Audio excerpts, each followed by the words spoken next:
Mesdames et messieurs, bonjour à toutes et à tous et merci de votre fidèle attention à cette revue de presse.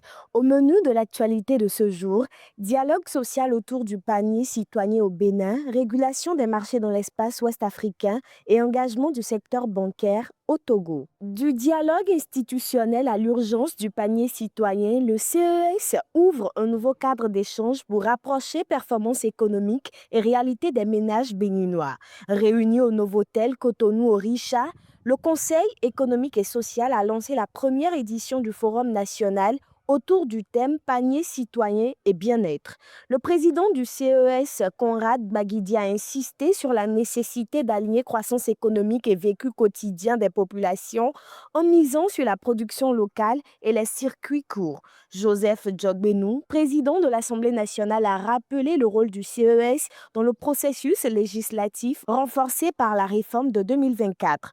Représentant le chef de l'État, le ministre d'État Abdoulaye Biotchane a salué l'initiative et réaffirmé l'engagement du gouvernement à examiner les recommandations issues des travaux ouverts par une conférence de Lionel Zinsou. Pendant que le Bénin débat du panier citoyen, l'espace communautaire ouest-africain renforce lui aussi les mécanismes de régulation pour protéger les consommateurs, informe l'économiste du Bénin. Les 24 et 25 février 2026 à Ouagadougou, les acteurs publics et privés de l'UEMOA échangent sur le droit et la politique de la concurrence. Organisée dans le cadre du programme d'appui à la concurrence et à la sécurité des produits, la rencontre vise à renforcer les capacités nationales pour une meilleure régulation du marché communautaire. Soutenue par l'Union européenne, l'initiative met l'accent sur la lutte contre les pratiques anticoncurrentielles, la transparence des marchés et la protection des consommateurs. Après les réformes structurelles et la régulation des marchés, place à l'innovation financière avec l'économiste du Togo.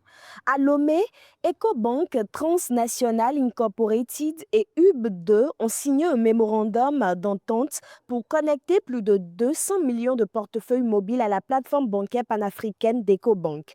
L'objectif est de renforcer l'interopérabilité des paiements et de faciliter les transactions transfrontalières en Afrique francophone.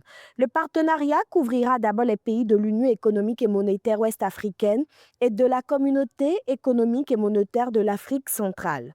En s'appuyant sur une API unique et le réseau bancaire d'EcoBank présent dans 32 pays, l'initiative vise à réduire les coûts, accélérer les règlements et soutenir le commerce numérique au bénéfice des entreprises et des consommateurs. Et au-delà des réformes économiques et financières, le secteur bancaire affirme aussi son engagement dans les industries créatives.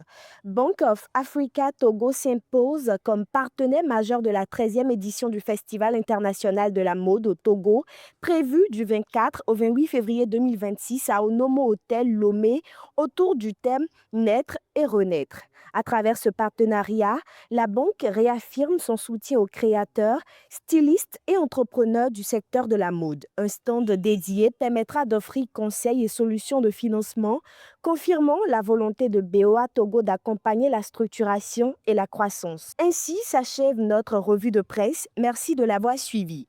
Rendez-vous au prochain numéro pour un nouveau point complet de l'actualité économique.